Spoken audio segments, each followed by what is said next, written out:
ঘৰত আছিলোঁ তেতিয়া হেৰি সৰু পেহী আনিলে ঘৰত সৰুৰ পৰাই আনিলে মোক আৰু এনেকৈ কৰিলে মোক আৰু পেহা কৰে মোক বেহা কাম। পেহা নামটো কি? বগাই কৰ্মকাৰ। কিমান দিনৰ পৰা কৰি আছে? সৰুৰ পৰাই কৰিছে মোক।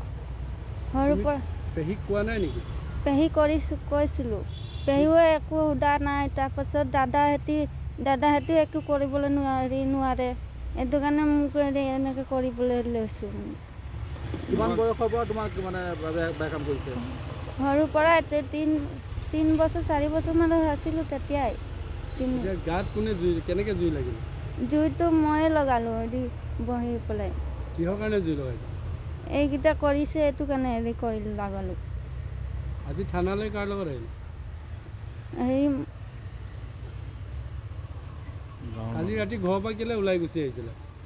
আহিছিলোঁ পেহী কৈছে মোক বোলে বাহিৰত ওলাই যা বোলে এনে কৈছে। নহয় পেহী ক'লোঁ পেহী কৈছে বোলে যা বোলে বাহিৰত ঘৰত যা বোলে এনে কৈছে। বগাই কৰ্মকাৰ। তোমাক মাৰপিট কৰে নেকি? কৰে, মাৰপিট কৰে। সৰুৰ পৰাই মোক মাৰি থাকে এনেকৈ কৰি থাকে। হস্পিটাললৈ লৈ গৈছিলে নেকি তুমি? হস্পিটাললৈ গৈছে। কেতিয়া? জ্বলি পেলাই তাত আছিল তেতিয়া জ্বলিছিলোঁ। দৰৱ চৰৱ খাবলৈ দিছে। এইকেইটা কৰিছে এইটো কাৰণে দৰৱ খুৱালে মোক। বেয়া কাম কৰিছে তোমাক? বেয়া কাম কৰিছিলে এইটো কাৰণে দৰৱ খুৱালে। আমাৰ দেবেৰাপাৰ চাহ বাগিচাৰ 6 নম্বৰ লাইনৰ ছোৱালীগৰাকী হৈছে 21 বছৰীয়া যুৱতী এগৰাকী। ছোৱালীগৰাকী তাইৰ পেহাকৰ ঘৰত আছিলে। তাৰ মাক দেউতাক মানে সৰুতে ঢুকাই গ'ল। মাক দেউতাকে ঢুকাৰ কাৰণে ছোৱালীগৰাকী তাৰ পেহাৰ ঘৰত আছিলে। পেহাৰ ঘৰত থাকোঁতে বহুত দিনৰ পৰা আমি গম পাই আছিলোঁ যে মানে ছোৱালীজনীক শাৰীৰিকভাৱে নিৰ্যাতন চলাই আছে, ধৰ্ষণ কৰে বুলি।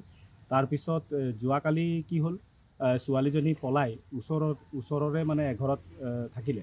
থকাৰ পিছত ওচৰৰ যিগৰাকী মহিলা তাই আমাক খবৰ দিলে যে এনেকৈ ঘটনা হৈছে, ঘটনাটো আপোনালোকে অকণমান আহিব লাগে। তাৰ পাছত আমি লগালগে আহিলোঁ। আহি কিনে আমি ছোৱালীজনীক আমি সোধা পোছা কৰিলোঁ। ছোৱালীজনীক আমি দেখিলোঁ তাই যথেষ্ট মানসিকভাৱে ভাগি পৰিছে। ছোৱালীজনী কান্দিছে। কন্দাৰ পিছত আমি গোটেইখিনি কথাখিনি তাইৰ পৰা লৈ তাইক অকণমান আমি সাহস আৰু মনোবল দি আমি লগালগ আমি থানাত লৈ আহিলোঁ। আৰু থানাত লৈ আমি ছাৰক এখন এজাহাৰ দিছোঁ।